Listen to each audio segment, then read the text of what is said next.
Magandang gabi sa ating lahat. Magandang gabi sa araw ng Miyerkules na bagyong Miyerkules. Magandang gabi sa mga nasa online. Nakakalito ito. Inaanayahan ko ang lahat na tumayo, tayo manalangin. Tayo manalangin. Panginoon Diyos na makapangyarihan sa lahat, salamat po at muli mo kaming sama-samang dudulog sa inyo ngayong gabi, Panginoon, upang manambahan. Nawa samahan po ninyo kami at pangunahan sa aming gawain upang ang lahat ng mensaheng aming pagbubulay-bulayan ay magbigay ng tunay na kapayapaan sa nabagabag namin puso't isipan. Patawarin po nawa ninyo kami sa aming mga kasalanan upang kami ay maging kalugod-lugod sa inyo. Ihanda po ninyo kami ngayong gabi sa pakikinig at pag-unawa sa mga mensahe. Kayo nawa ang manguna sa amin, maging nasa online. Panginoon Hesus, pinupuri po namin kayo sa inyong kadakilaan at kapangyarihan. Ito po ang aming dalangin sa pangalan ng Panginoon Hesus. Amen. Patuloy na nakatayo upang tayo umawit sa Panginoon.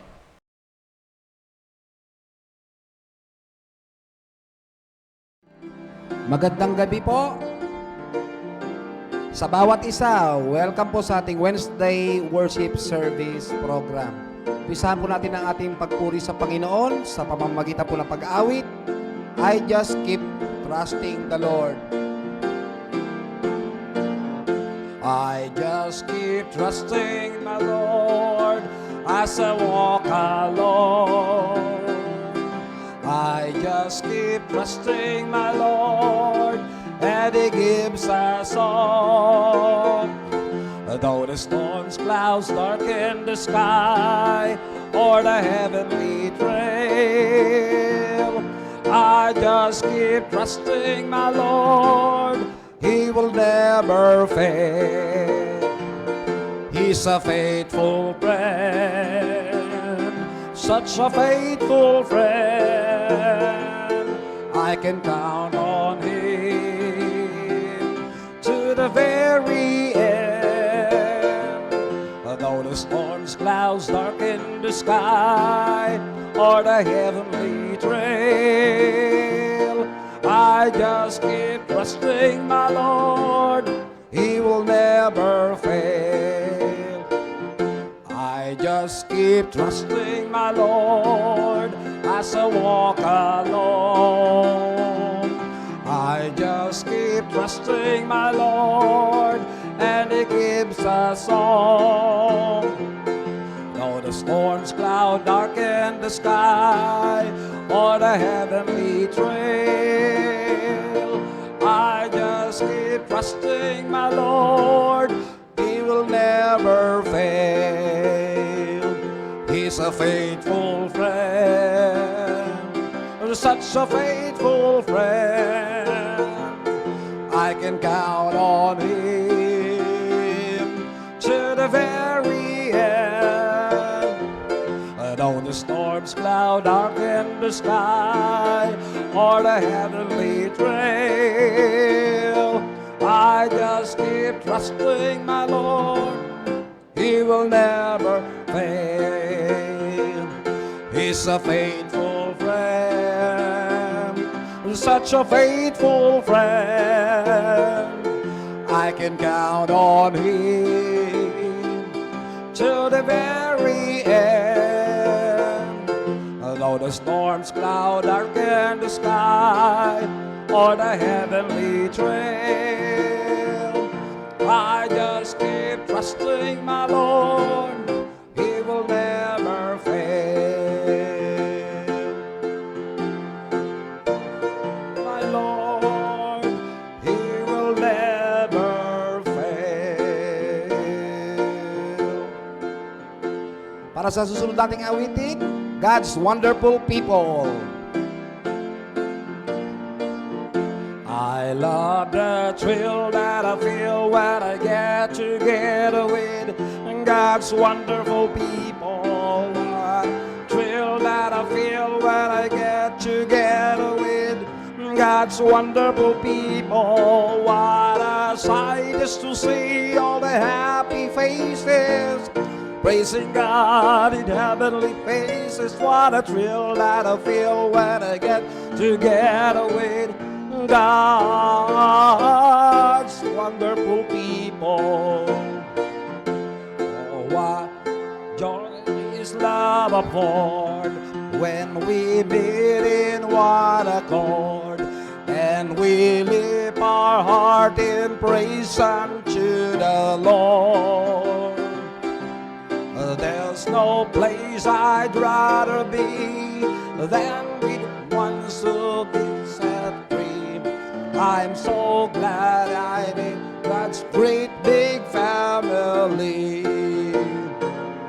I love the thrill when I feel when I get together with God's wonderful people. Love the thrill when I feel when I get together with God's wonderful people. What a sight is to see all the happy faces, praising God in heavenly places. What a thrill that I feel when I get together with God's wonderful people.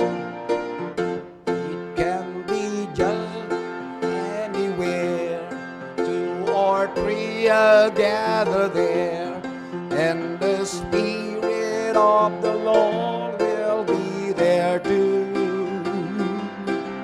There's no fellowship so sweet, there's no thrill that can complete with a thrill I feel whenever God's children meet. I love the thrill when I feel when I get together with God's wonderful people. Love the thrill that I feel when I get together with God's wonderful people. What a sight is to see all the happy faces, praising God in heavenly places. What a thrill that I feel when I get together with God. God. God's wonderful people. Manatili po tayo nakatayo, tayo magbatian po sa bawat isa. Awit natin, ligaya ng buhay. Gaya ng buhay, kung kilala mo si Kristo. Ligaya ng buhay, kung siya'y manunubos mo. Babaguhin ang iyong buhay, kung siya ay kakamtan. Ang maging kay Kristo ay tunay na ligaya ng buhay. Ligaya ng buhay, kung kilala mo si Kristo. Ligaya ng buhay, kung siya'y manunubos mo. Babaguhin ang iyong buhay, kung siya ay kakamtan.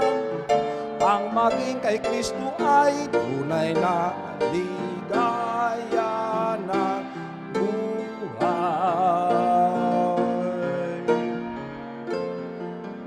Maaari na po magsiupo ang bawat isa para sa mga ating announcement and reminders.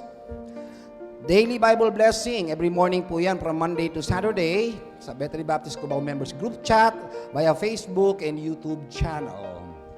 Midweek service and prayer meeting start at 7 p.m. every Wednesday po yan. Sa Facebook, via Facebook and live stream din po siya.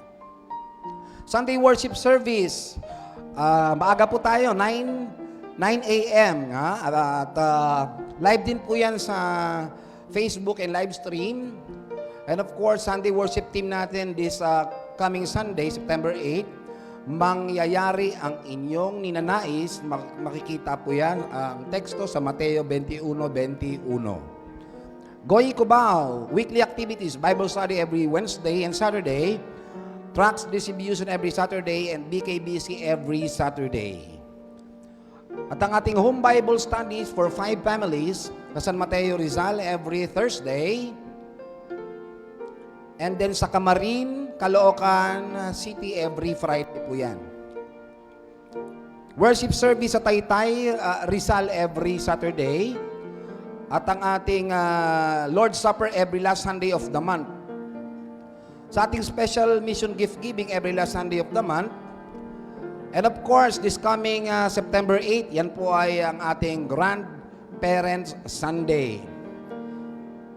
At ang ating pinakakabangan 35th Mission Conference and 59th Church Anniversary sa December 18 to 22, 2024. Malapit na po yan. Okay, tayo po ay magsitayo lahat para sa ating susunod na awitin. Dakilang Katapatan. Everybody. Sadyang kay buti ng ating Panginoon, magtatapat sa habang panahon, maging sa kabila ng ating pagkukulang, biyaya niya'y patuloy na laan. Katulad ng pagsinag ng gintong araw, patuloy siyang nagbibigay tanglaw. Kaya sa puso ko't damdamin, katapatan niya'y aking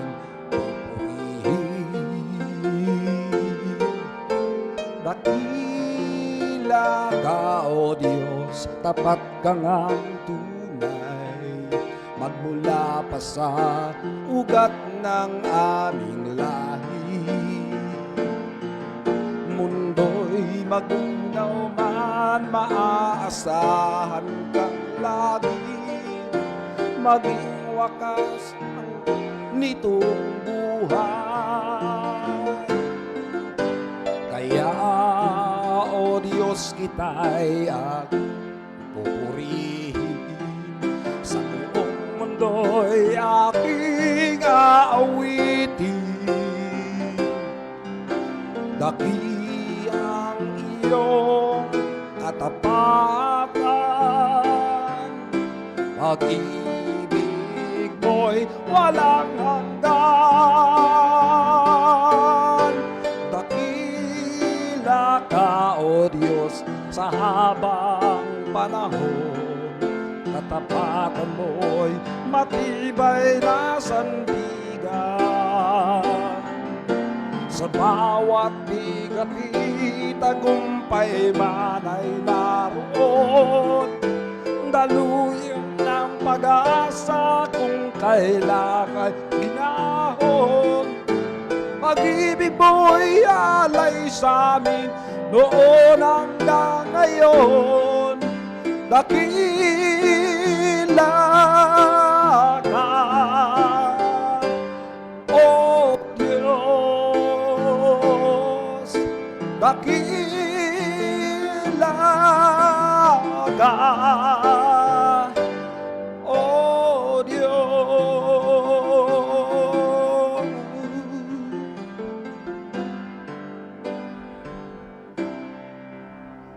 Tayo po'y magsiupo lahat. Tawagin po natin ang magbibigay po ng mensahe, si Brother Renato Alegre.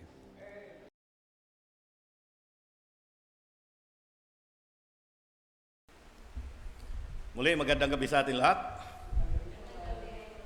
Magandang gabi na Miyerkules, na bagyong Miyerkules ng gabi. Ang pamagat ng ating paksa ngayong gabi, kapayapaan sa mabagyong buhay. Ayan po. Kapayapaan sa mabagyong buhay. Makikita ang ating teksto sa Lucas. Yan po, pamagat natin ano po. Lucas Kapitulo 8, versikulo 22 at 25. Ito po ay karugtong sa nakaraang kong mensahe. Idinugtong ko na lamang po. Kapayapaan sa mabagyong buhay. Lucas Kapitulo 8, versikulo 22 hanggang 25. Inanyayahan ko kayong tumayo, basahin natin ang ating Biblia. Babasahin ko ang 22, kayo sa 23, sabay-sabay tayo sa 25. Sabi dito sa Lucas 8:22, isang araw si Jesus kasama ang kanyang mga alagad ay sumakay sa isang bangka. Sinabi niya sa kanila, tumawid tayo sa ibayo, at ganun nga ang ginawa nila. 23.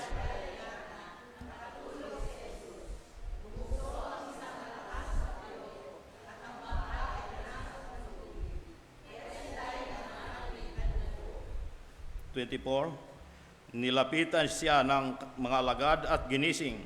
Panginoon, lumulubog na po tayo, sabi nila. Bumangon si Jesus at pinatigil ang hangin at ang malakas na alon. Tumahimik naman ang mga ito at bumuti ang panahon. Sabay-sabay tayo sa 25. Pagkatapos, sinabi niya ang pananampalataya. Ngunit sila'y natakot at namangha. Sinabi nila sa isa't isa, sino kaya ito? Inutusan niya pati ang hangin at ang tubig, at sinunod naman siya ng mga ito. Nawa pagpalain tayo sa pagbasa ng salita ng Panginoon. Tayo muna ay manalangin. Salamat po Panginoon Hesus sa mga salita ng aming pagbubulay-bulayan. Nawa magbigay ng katatagan at kapayapaan sa aming isipan at ang mensaheng ito. At patuloy kami magtiwala sa inyong salita. Samahan po nawa ninyo kami, lalong higit ang inyong lingkod. Pagkalubang po nawa ninyo ng katatagan at kaalaman sa paghahayag ng mga mensahe. Ito po ang aming dalangin sa pangalan ng Panginoon Hesus. Amen. Maaari na po kayong umupo.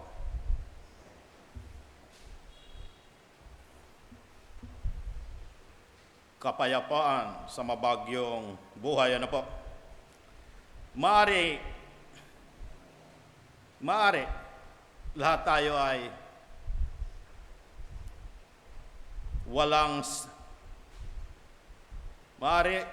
lahat tayo walang sinuman sa atin ang hindi nakakaranas ng bagyo. Opo, lahat tayo nakakaranas ng bagyo, hindi bagyong natural, kalamidad, at iba pa tulad ng kaguluhan ng buhay, ano po, yung mga suliranin, bagyo. Bakit hinahayaan ng Diyos na dumating ito sa atin buhay? Bakit kaya? Maraming dahilan. Una, maaring upang lalong tumibay. Opo. Maaring upang lalong tumibay tulad ng manlalaro o atleta, nag-iinsayo upang lumakas at tumibay ang katawan at makamit ang inaasam na tagumpay.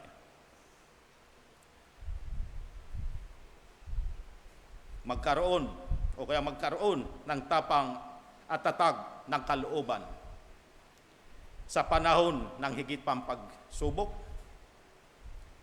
o pagsabak ng ibang uri ng haharaping labanan. Ikalawa,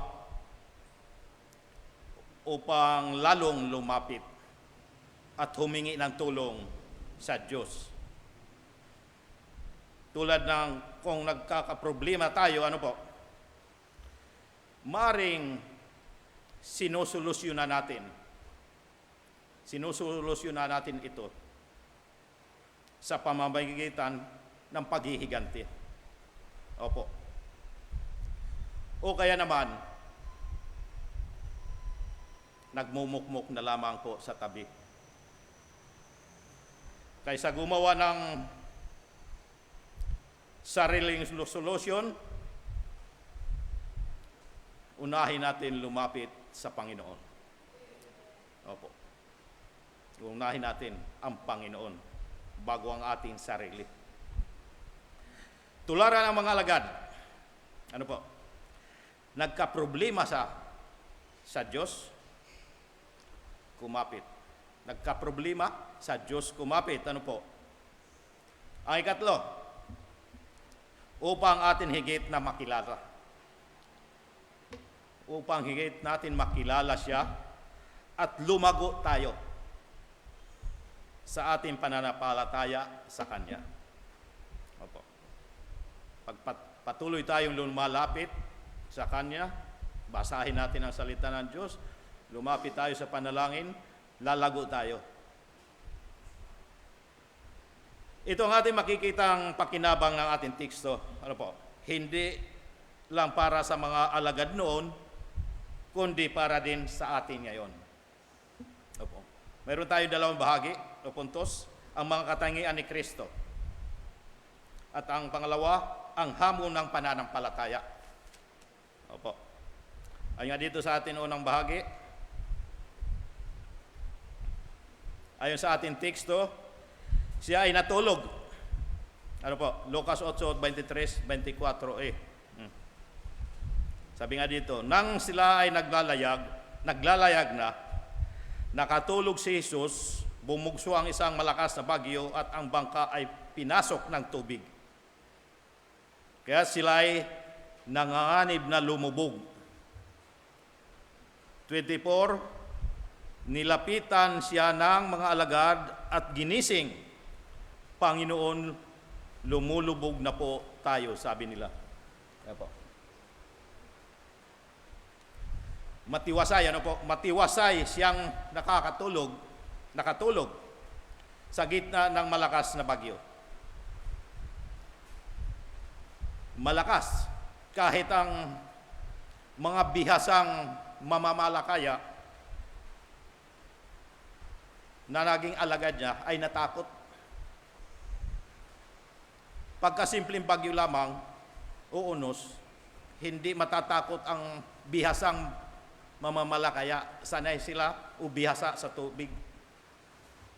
Sanay lumaban, humarap ng mga malalaking alon at malalakas na hangin. Subalit dito, natakot. Opo. Marahil malalim ang tulog dahil siya ay napagod. Opo.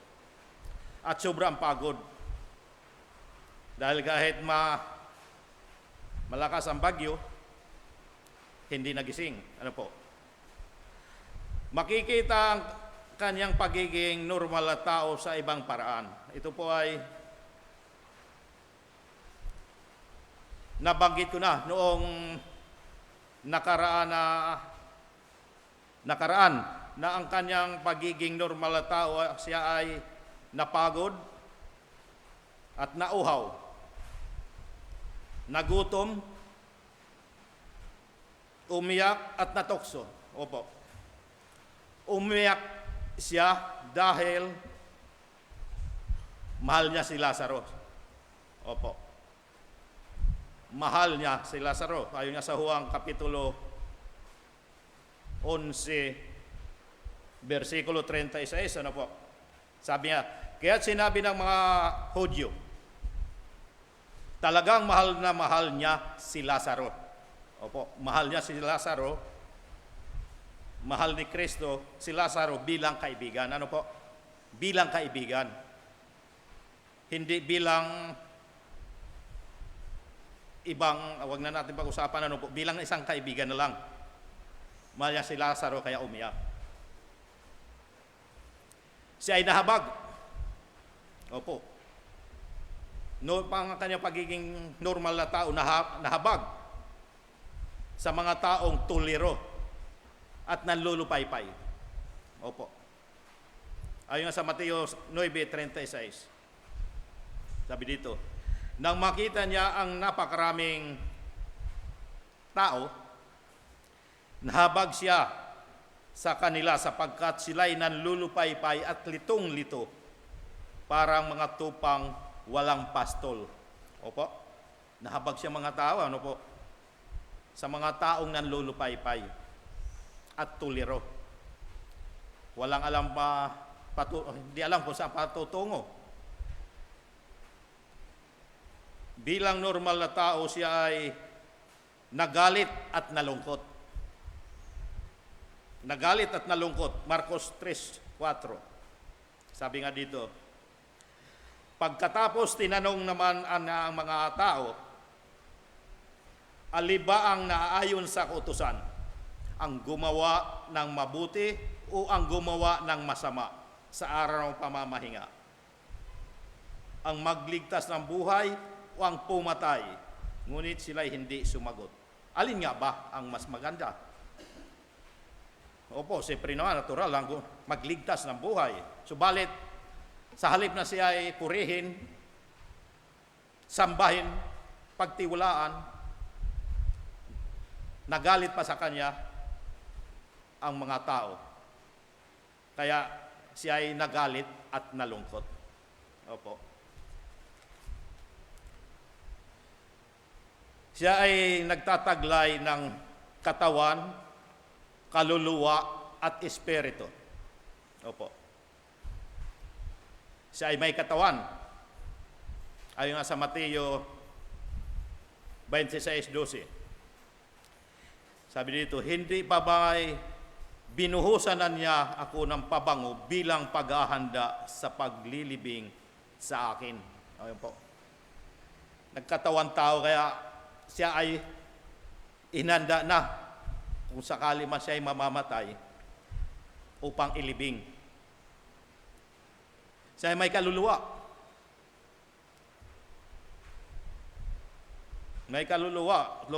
Lucas 23:43. Sumagot si Jesus, sabi dito. Sumagot si Jesus, sinasabi ko sa iyo, isasama kita ngayon sa paraiso. Sinabi niya sa katabi niyang kriminal, ano po? Isasama kita ngayon sa paraiso. Nagpunta sa paraiso ang kaluluwa ni Kristo nang siya ay mamatay. Opo. Siya ay nagtataglay ng kaluluwa at espiritu sa may espiritu. Bumalik ito sa ama nang siya ay mamatay. Bumalik ito sa ama nang siya ay mamatay. Lucas 23:46. Sabi dito, sumigaw ng malakas si Jesus, Ama, sa mga kamay mo'y pinagkakatiwala ko ang aking espiritu. At pagkasabi nito, nalagot ang kanyang hininga. Ayan.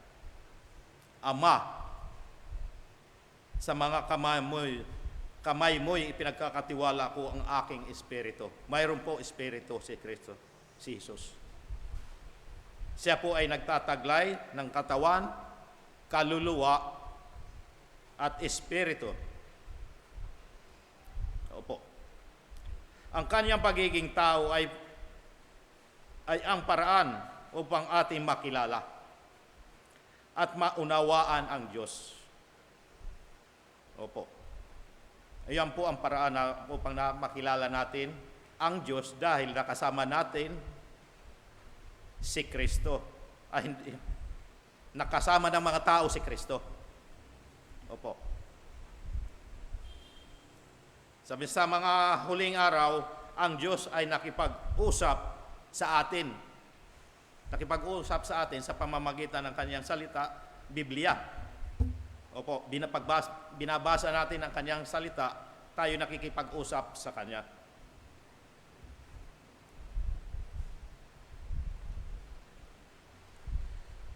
Sa pamamagitan ng kanyang anak, ano po?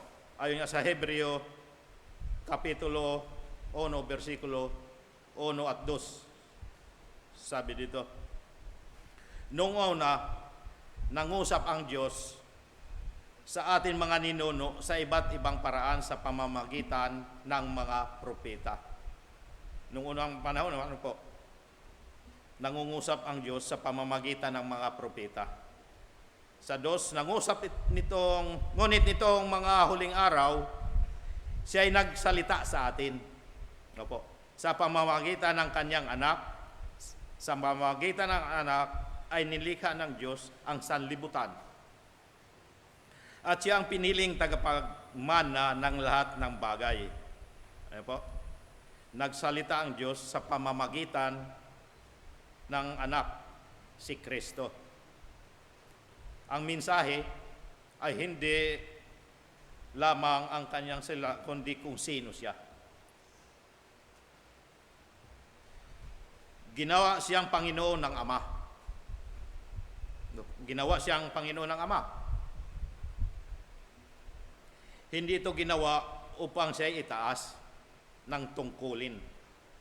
Siya ay Diyos, ginamit ng Ama ang pagkakataon ito. Ayon sa Gawa, Kapitulo 2:36. Kaya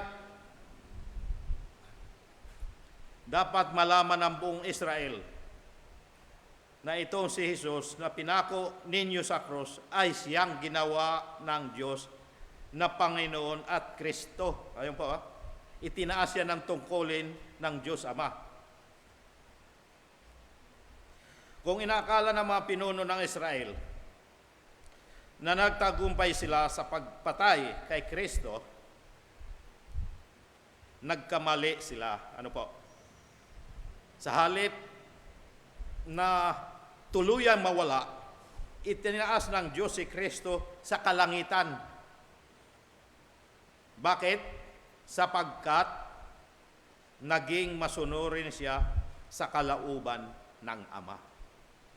Itinaas siya bilang ginawang Diyos.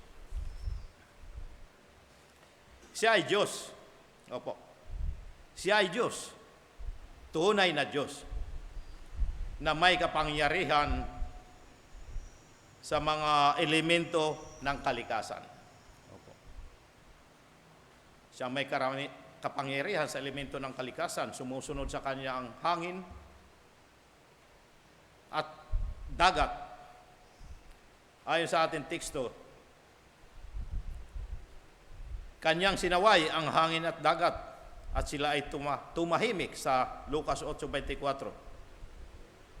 Sabi nga dito, bumangon si Jesus at pinatigil ang hangin at ang malakas na alon.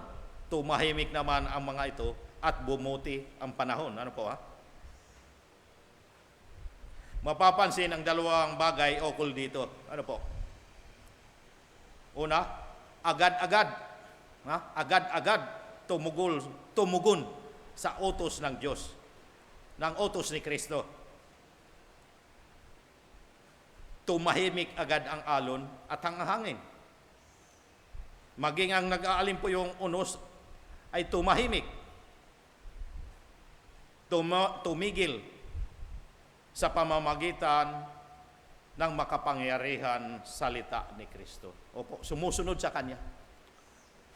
Kaya tunay na Diyos, nagkatawan tao ang Diyos. Ano po? Ito ay katibayan ng Kanyang kontrol ng kalikasan.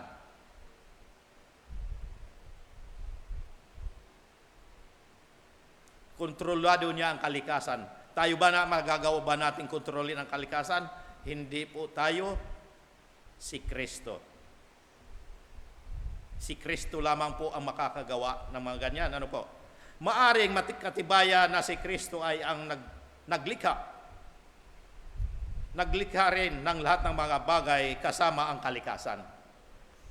Opo. Si Kristo ay masigasig sa paglikha. At patuloy na pinananatili ang sanlibutan. Ayon sa Juan Kapitulo 1, versikulo 3. Sabi dito, nilikha ang lahat ng bagay sa pamamagitan niya. Opo. at walang anuman nilikha nang hindi sa pamamagitan niya ang nilikha. Nilikha ang lahat ng bagay sa pamamagitan niya. Ano po? Kontrolado niya ang kalikasan. Sa isang salita lamang, sinunod si Kristo ng alon at hangin. Sa isang sabi, tumigil kayo, tumahimik kayo, sumunod agad. Dahil siya may kontrol ng kalikasan. Ito ay naibang himala, ano po? Ginamit ni Kristo ang kanyang kapangyarihan sa paglikha, sa paggawa ng mga himala. Tulad ng tubig na ginawang alak. Ano po? Hindi na kailangan bumili sa Pure Gold. Gumagawa na lang siya ng alak. At pagpapakain para sa 5,000 sa pamamagitan ng 5 tinapay at 3 isda na napakain niya ang 5,000 katao. Ayan po ang nagawang himala ni Kristo. Marami pang iba, mga himala. Pero 2 lamang po ang kinuha ko na po. Bakit ginawa ni Kristo? Bilang pagpapakita ng malasakit ni Kristo sa kapakanan ng mga alagad. Ayan po. Bilang pagpapakita ng malasakit sa mga alagad. Upang ipakilala kung sino si Kristo. At tumugon ng wasto sa Kanya. Ito ang tugon ng pananampalataya. Wastong pagtugon ng pananampalataya. Ano po? Ang hamon ang ating pangalawang bahagi, ang hamon ng pananampalataya. Tinanong ni Kristo ang mga alagad sa Lucas 8:25. Sabi dito, pagkatapos sinabi niya, nasaan ang inyong pananampalataya? Nasaan nga ba ang ating pananampalataya? Yun ang tanong niya sa mga alagad. Nasaan ang inyong pananampalataya? Kung may tunay na pananampalataya, ay dapat walang takot. Ano po? Bakit natatakot ang mga alagad kung tunay na may pananampalataya? Kung mayroon man takot sa anumang bagay, tanungin ang ating sarili kung may tunay na pananampalataya. Kung wala, ipinangako ng Diyos na isusugo ang magtuturo. Opo. Kung wala pang pananampalataya, magsusugo ang Diyos Ama na magtuturo. Juan Kapitulo 14, versikulo 26. 14:26, sabi dito, ngunit ang tagapagtanggol, ang Espiritu Santo na isusugo ng Ama sa pangalan ko, ang siya magtuturo sa inyo ng lahat ng bagay at magpapalaala ng lahat ng sinabi ko sa inyo. Ayan po, magsusugo ang Diyos Ama na magtuturo. Ang kakayahan mapaglabanan ang takot ay ituturo. Ano po? Ituturo ng Espiritu Santo na isusugo ng Diyos Ama. Ituturo upang tayo'y mawala ng takot, maubos ng takot. May takot pa ba kayo? Dapat wala na.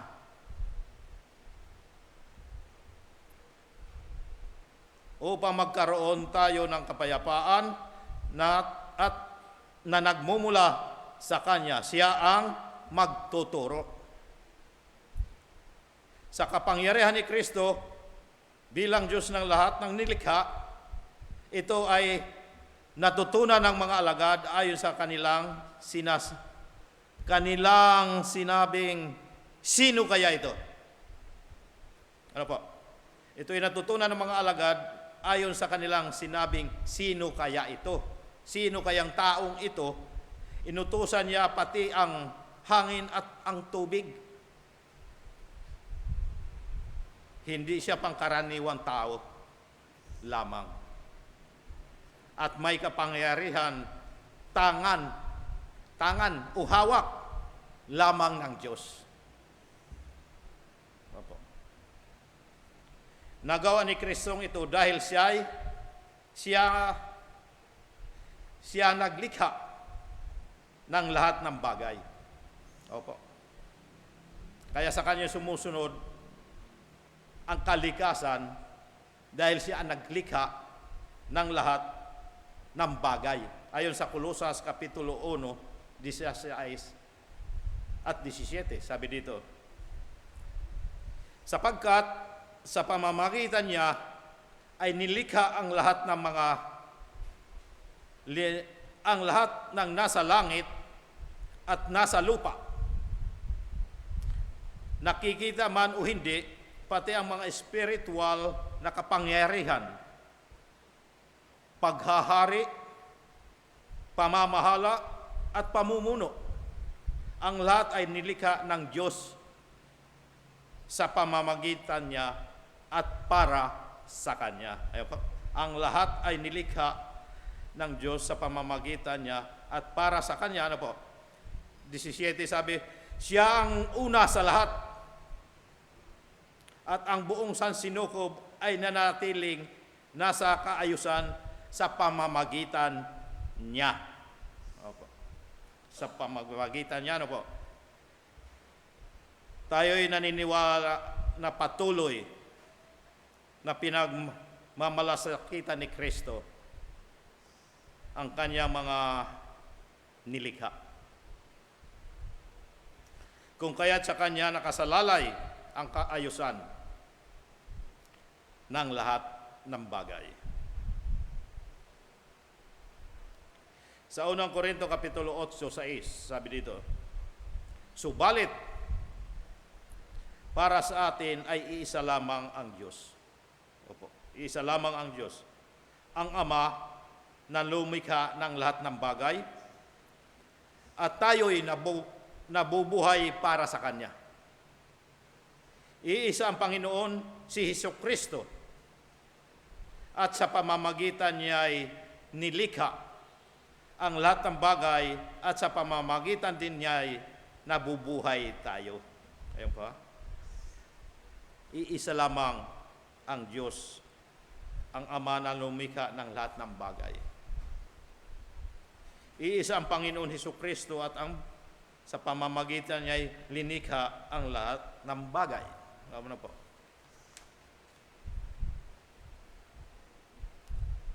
At siya ang umaalalay sa lahat ng bagay.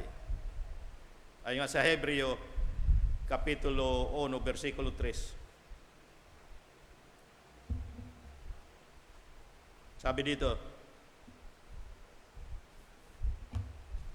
Hebreo 1:3, sabi dito, ang anak ang maningning na sinag ng Diyos. Kung ano ang Diyos, ay gayon din ang anak. Opo, parehas din sila. Parehas silang Diyos.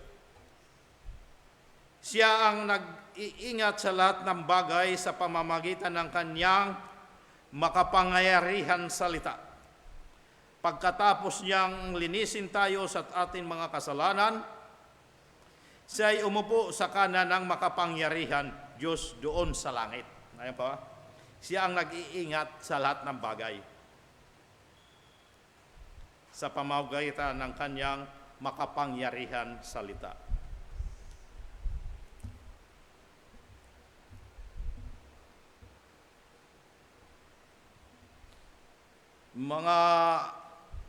Itong mga hamon, ano po? kung si Kristo ay kinikilala ng kalikasan bilang tagapaglikha at sumusunod sa Kanya, lalo na dapat tayo na may higit na pag-unawa kay Kristo. Lalo na dapat tayo na may higit na pag-unawa kay Kristo. Ano po? Mula sa pag-rebuke ng bagyo ay na-rebuke ang mga alagad ni Kristo. Opo. At mula sa takot sa bagyo ay natakot sila sa Panginoon. Natakot ang mga alagad sa bagyo nung patigilin ni Kristo ang alon at hangin, natakot sa Panginoon. Ginawa niyang pagpapatigil sa hangin at alon. Doon natakot ang mga alagad. Ano kaya ang maaring iniisip ng unang iglesia na nakabasa nito? Sila ay dumanas ng pag-uusig at pagsubok. At isang kaaliwan na si Kristo ang may kontrol ng kalikasan at ng lahat ng bagay. Ano po? Si Kristo ay kasama nila tuwing may bagyo. Kasama nila si Kristo tuwing may bagyo sa kanilang buhay at sa iglesia. Bilang panghuli, bilang hamon na rin, kilalanin si Kristo bilang tao at Diyos. Ano po? Magtiwala sa kanyang salita at kapangyarihan. Purihin ang Panginoon. Tayo ay manalangin. Salamat po, Panginoon, sa bigay mong kapayapaan sa amin. Kahit na kami ay nakakaranas ng kalamidad, kami ay nananatiling matatag at handang harapin ang anumang bagyong bumabagabag sa aming puso't isipan. Alam po namin na kayo po nariyan upang umagapay sa amin. Nawa tulungan ninyo kaming magkaroon pa ng lalong higit na katatagan sa aming pananampalataya at patuloy magtiwala sa inyong mga salita upang maging karapat-dapat sa inyong pag-ibig at pagkalinga sa pamamagitan ng aming katapatan at pagtitiwala. Ito po ang aming dalangin sa pangalan ng Panginoon Hesus. Amen. Sa ating pagkakaloob, ayon sa Lucas Kapitulo 6, versikulo 38, mangagbigay kayo at kayo'y bibigyan. Takal na mabuti, pikpik, liglig at umaapaw ay ibibigay nila sa iyong kandungan sapagkat sa panukat na iyong isukat ay doon kayo muling susukatin. Kaya ibigay natin ang pinakamabuting handog sa Panginoon. Tayo manalangin. Salamat, Panginoon, sa mga paalaala ninyo sa amin. Tunay na kami ay binibigyan nyo ng kalakasan at kapayapaan kahit na anong bagay na aming kinakarap na problema. Nariyan kayo, Panginoon. Yawa sa panahong ito, sa aming pagkakaloob, pangunahan nyo kami, hipuin mo ang puso ng bawat isa upang ibigay ng may kagalakan at pag-ibig. Ito pong aming dalangin sa pangalan ng Panginoon Hesus. Amen.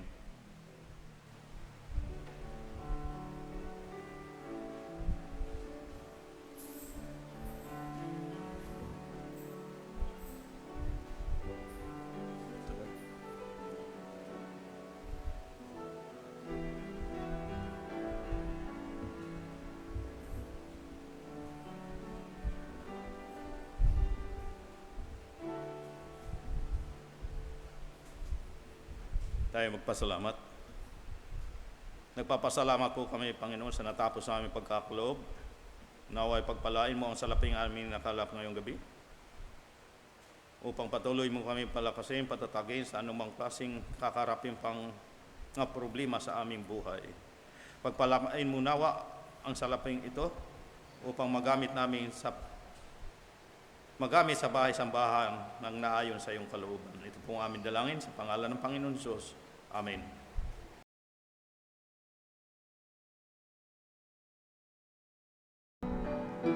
Para sa ating huling awitin, magsitayo po ang lahat.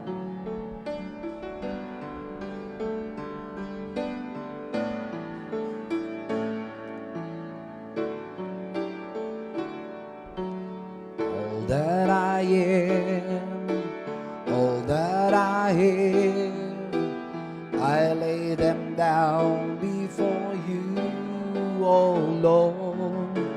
All my regrets, all my acclaim, the joy and the pain, I making them yours. Lord, I offer my life to you, everything I've been through. Use it for your glory. Lord, I offer my days to you, lifting my praise to you as a pleasing sacrifice. Lord, I offer you my life. Things in the past, things yet unseen, wishes and dreams that are yet to come true. All of my hopes, all of my plans, my heart and my hands are lifted to you. Lord, I offer my life to you, everything I've been through. Use it for your glory. Lord, I offer my days to you, lifting my praise to you as a pleasing sacrifice. Lord, I offer you my life. What can we give that you have not given? And what do we have that is not already yours? All we possess are this life we're living, and that's what we give to you, Lord. Lord, I offer my life to you, everything I've been through. Use it for your glory. Lord, I offer my days to you, lifting my praise to you as a pleasing sacrifice. Lord, I offer you my, Lord, I offer my life to you, everything I've been through. Use it for your glory. Lord, I offer my days to you, lifting my praise to you as a pleasing sacrifice. Lord, I offer you my life. Lord, I offer you my life. Manatili po tayo nakatayo. Tawagin po natin si Brother Renato para sa closing prayer. Sa ating pagtatapos, tayo manalangin. Panginoon Diyos sa makapangyarihan, salamat sa lahat. Salamat po sa natapos na aming pananambahan. Salamat sa mensaheng aming napakinggan. Nawa magkaroon po kami ng ibayong katatagan sa pagtugon ng hamon ng kalikasan. upang manatili kaming hindi natitinag sa pagtitiwala sa inyong mga salita. Nawa tumimo sa aming puso't isipan na kayo ang naglikha ng lahat, makapangyarihan sa lahat. Salamat sa lahat ng mga gumanap at kabahagi sa gawaing ito. Nawa ang pagpapala ay patuloy dumaloy sa atin. Salamat sa mga nasa online. Nawa ang pagpapala namin, ganun din sa inyo. Nawa ang aming mga samot dalangin, kung inyo pong luluubin, inyo pong tugunin. Sa aming pag-uwi, ingatan po ninyo kaming makarating ng ligtas sa aming tahanan. Ito pong aming dalangin sa pangalan ng Panginoon Hesus. Amen.